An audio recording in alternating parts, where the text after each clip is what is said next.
আমরা আজকে আমাদের স্বরাষ্ট্রমন্ত্রী জনাব সালাউদ্দিন আহমেদের বক্তব্য শুনেছি। সেখানে শহীদ পরিবার এবং জুলাই যোদ্ধা আমাদের যারা রয়েছেন তাদেরকে নিয়ে যে আয়োজন আমাদের মাননীয় প্রধানমন্ত্রীও ছিলেন। সেখানে স্বরাষ্ট্রমন্ত্রী জনাব সালাউদ্দিন আহমেদ স্পষ্টভাবে বলেছেন যে এই আওয়ামী লীগ হচ্ছে গণহত্যাকারী রাজনৈতিক দল, রাজনৈতিকভাবে আওয়ামী লীগের পতন হয়েছে এবং দল হিসেবে আওয়ামী লীগের বিচার করা হবে। আওয়ামী লীগের দাফন হয়েছে দিল্লিতে এবং এই আওয়ামী লীগ বাংলাদেশের রাজনীতিতে আর কোনোদিন ফিরে আসা সম্ভব নয়। আমরা চাই বিএনপির মুখপাত্র হিসেবে জনাব সালাউদ্দিন আহমেদ যেই বক্তব্য দিয়েছেন, এই বক্তব্য কথা এবং কাজে আমরা যেন এটার বাস্তবায়ন দেখতে পাই এবং আমরা প্রত্যাশা করি গণঅভ্যুত্থানে অংশগ্রহণকারী রাজনৈতিক দল হিসেবে বিএনপির প্রত্যেকটি নেতাকর্মী তাদের অন্তরে এই চাওয়াটি ধারণ করে। অল্প কিছু আমরা সোশ্যাল মিডিয়ার বিভিন্ন মাধ্যমে আমরা দেখতে পাচ্ছি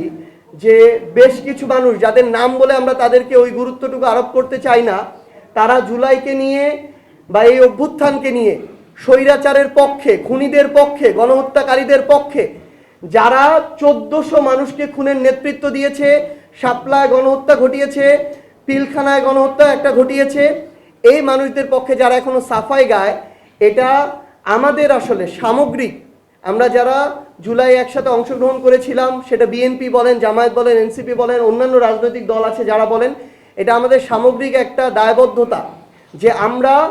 ওই সকল গোপন এবং প্রকাশ্য এই খুনিদের দোষর এবং তাদের সহযোগীদের এখন পর্যন্ত বিচার নিশ্চিত করতে পারিনি। তাদের যদি বিচারের রায় হতো এবং এগুলোর যদি কার্যকারিতা থাকতো, তাহলে আজকে তারা কখনোই গর্ত থেকে মাঝে মাঝে উকি দিয়ে এই কথাগুলো বলার সাহস পেত না। ঠিক যেমনিভাবে আমরা মনে করি যে আমাদের ভাই শহীদ শরীফ ওসমান হাদি, তাকে দিনে দুপুরে প্রকাশ্যে হত্যা করা হলো, সব কিছুর ফুটেজ আছে, তার হত্যাকারীদেরকে ভারতে গ্রেফতার করা হলো, মাসের পর মাস চলে যাচ্ছে, তাদেরকে ফিরিয়ে এনে যখন বাংলাদেশে, যেটা শুধু বাংলাদেশ না পুরো বিশ্বে একটা সাড়া ফেলে দিয়েছিল, পুরো বিশ্ব বিবেককে নাড়িয়ে তুলেছিল, সেই আসামিদেরকে যখন এনে বিচার নিশ্চিত করা যাচ্ছে না,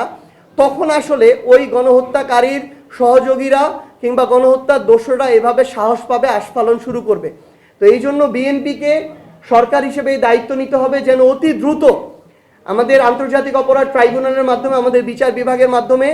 এই বিচারিক প্রক্রিয়াগুলো শেষ হয় এবং রায়ের পরে যেন অতি দ্রুত এগুলো কার্যকারিতা হয়। জুলাই পদযাত্রায় আমরা 64 জেলাতেই যাচ্ছি এবং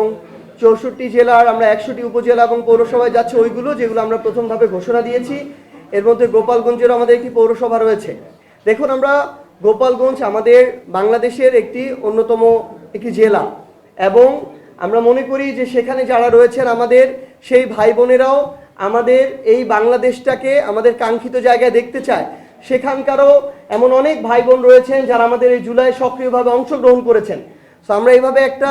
জেলাকে আলাদাভাবে একটা কর্নার করা, আমরা এই প্রক্রিয়াটাতে যেতে চাই না যেটা এর আগে ছিল, বরং আমরা আহ্বান করব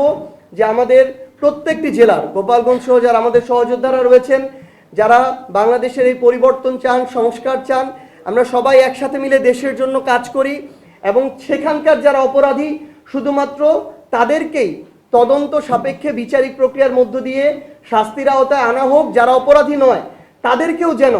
অন্য কোনোভাবে ট্যাগিং করে কোনো ধরনের যেন হয়রানির মধ্য দিয়ে না নেওয়া হয়, এটাও এনসিপির পক্ষ থেকে আবেদন থাকবে।